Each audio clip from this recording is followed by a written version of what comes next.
We continue giving you reaction to the first part of the state capture report.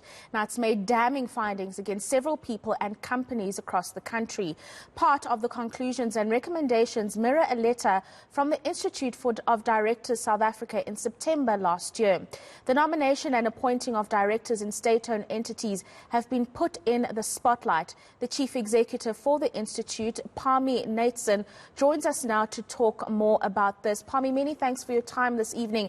And as I've just mentioned in my intro, one of the biggest problems that we are seeing as we delve into this report is the appointment of board members to state-owned entities not necessarily being able or having the kind of qualifications needed to carry out the mandate of a state-owned entity. Absolutely. Good evening, Rufiwe. Yes. It's something we've been speaking about for many, many years. And really, there's two aspects to it. One is the appointment process, so how people are selected in the first place. And then the second is the actual competency, so what we're looking for in the directors when we're selecting them. You know, on the appointment process, we were very happy to see in the report a few paragraphs. And the one says, the appointment of board members to SOEs has proven to be problematic and does not represent the robust and transparent process recommended by King 4. And really, when we talk about a robust and transparent process, what are we looking for? You know, unfortunately, in the public sector, there is no independent nominations committee that is vetting candidates and recommending them to serve on boards. The appointment is made by an individual, usually a political individual, being a relevant minister who's representing government. And in that, there's no clear or defendable appointment process that we as the public can understand.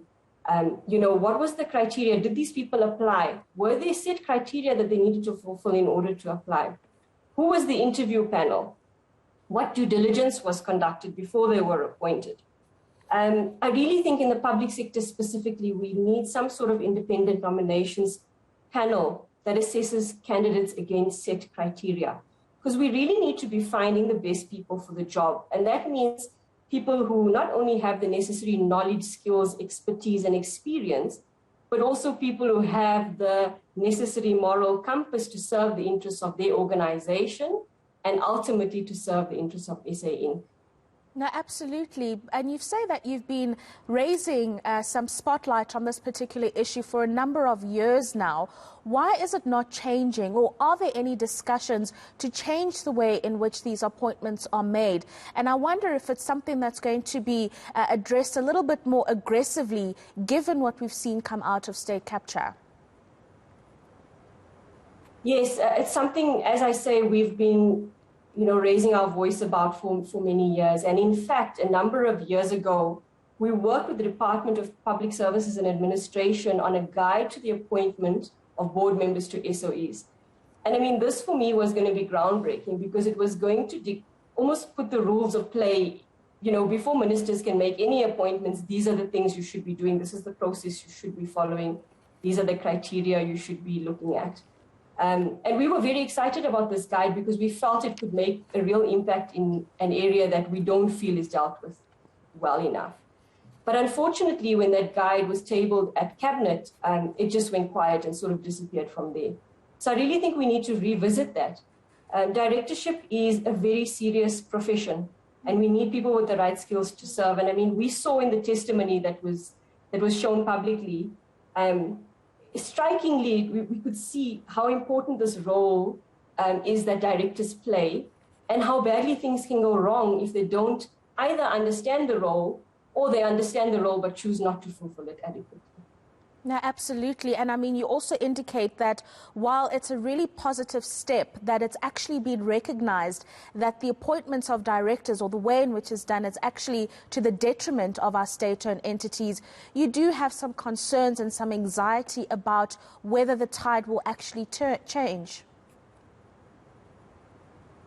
Yeah, I think, the IODSA having been saying these things for so many years, I mean, we're in existence for over 60 years, and we need the change. And hopefully this State Capture Commission report now, with the credibility and spotlight that it has, may be just what we need to have people actually listen and make change, because we need actually policy change in the first place. Our Companies Act in South Africa doesn't stipulate minimum criteria to serve as a director. Anyone can be appointed as a director. You don't need to understand business. You don't need to understand directorship and how to fulfill it. I mean, there's no requirement in our law to be checking the track record of individuals, to be doing a due diligence. You don't even need to be a member of the professional body for directors to serve as a director, and that really is a fatal flaw. We need to sort out policy that supports us, in the end, having the right people serving on these organizations, because they have such a massive impact on this country. No, absolutely. Palmi, I'm very interested to know, when you've just broken down in terms of what our law says about directorship, what is the global standard and how do we fare globally when it comes to the directorship of companies like SOEs? I think it's a very difficult question because it's very different all over the world. And I think South Africa probably has more SOEs than most organizations. I think potentially in other countries, though, the voluntary codes are more stringent in that the regulators enforce it more strongly. So in South Africa, we have our King 4 Code on Corporate Governance, which at the moment is voluntary. And yes, the JSE brings it into the JSE listings requirements, which means listed organizations have to apply King 4.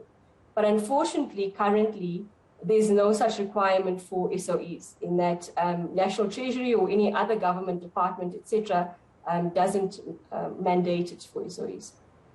Brilliant. Thank you so much for your time. Palmi Nateson, who's the Chief Executive for the Institute of Directors of South Africa, talking to us there about the directorship at our SOEs and how those have been an indicative part of the way in which they have crumbled over the years.